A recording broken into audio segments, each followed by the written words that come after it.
Our people are our most precious resource.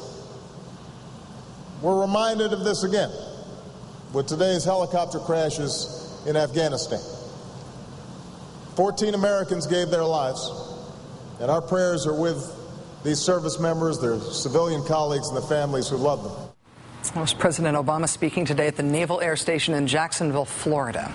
We have just experienced one of the most lethal days for Americans in Afghanistan since the war began 8 years ago. 14 Americans killed in 2 separate helicopter crashes, in addition to 2 other American troops killed this weekend due to hostile action in the eastern part of the country. The first helicopter crash happened before sunrise in the southern part of the country, in Helmand province, when 2 U.S. Marine Corps helicopters hit each other in mid-flight. 4 American service members were killed and 2 were injured in that crash. The second crash was even more deadly. It took place last night in the western part of the country when a massive Chinook twin-rotor helicopter went down following a gun battle with insurgents at a facility described as a weapons and drugs trafficking site. 7 American troops and 3 civilians working for the U.S. Drug Enforcement Agency were killed in the Chinook crash. 26 Americans and Afghans were injured. A military spokeswoman says the military is 98% sure that the Chinook was not brought down by enemy fire, but the Taliban is claiming responsibility. NBC's chief foreign correspondent Richard Engel was the only member of the media in the vicinity when the mission that ended in that downed Chinook helicopter was launched. His crew shot this video of the Chinook heading out on its nighttime mission with 36 American troops and American civilian DEA agents and Afghan troops. There you can see them boarding the aircraft. Joining us now live from Afghanistan is NBC News' chief foreign correspondent Richard Engel. Richard, thank you so much for joining us after what has been a very rough day. What can you tell us about the mission that these troops and civilians were on when this Chinook crashed? We were on a base in western Afghanistan, and it was clear that they were going on what they expected would be a dangerous mission.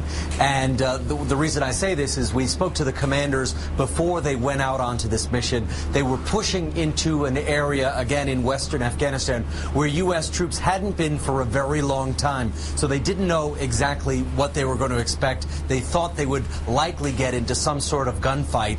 The 2 helicopters left from this base where we were also stationed, went to this area where there was a suspected, as you mentioned, drug storage and trafficking site. They got into a gunfight, killed several insurgents there, destroyed some narcotics and weapons.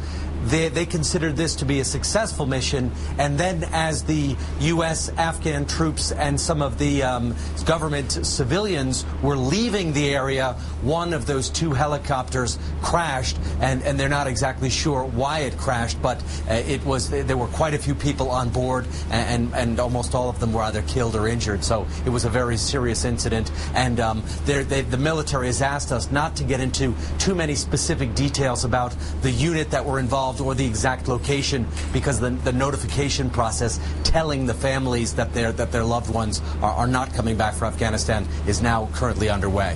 Richard, one of the things that you and I have talked about in regard to both the wars in Iraq and Afghanistan is wear and tear after this many years of war. How dependent is the U.S. mission in Afghanistan on helicopters for transportation, and how reliable are helicopters in that environment?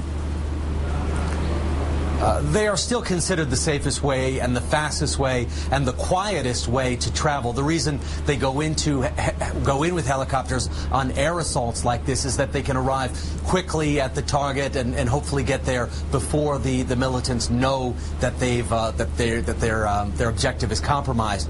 They do get a lot of wear and tear because of the hours of use, because of their age, and because of the terrain here. It's the dust that gets into the motor, and as these motors spin and the dust gets inside of them, a lot of times it will cake inside and really tear through the motors.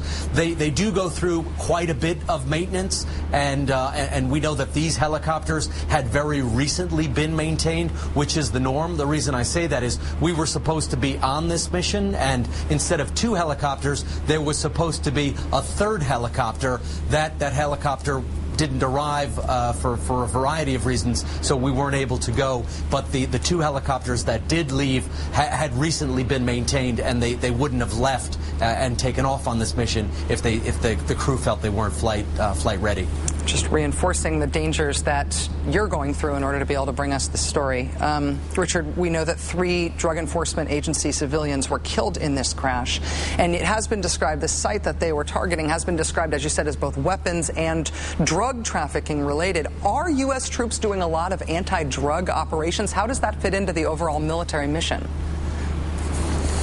The U.S. troops say their mission is not to directly target the drug industry. If it is just a for consumption or for cash basis, that is not their objective. They will target this facility, however, when there is a direct link to the insurgency, and that's what happened here. There was a market area, almost a bazaar, where a lot of drug dealers were operating, and this is where the drugs for weapons swap was taking place. So militants would be selling opium products and then trading them for weapons, and then the weapons and the funding would be used for militants, including the Taliban, to carry out activities. So if it is a pure drug operation, no, the U.S. military aren't involved. But if they do see a connection with the insurgency, then they believe it is their priority as well. NBC News Chief Foreign Correspondent Richard Engel, thanks for helping us understand what's happening there, Richard, and thanks for staying up all night to do it. Safe travels. My pleasure. Thanks, Greg.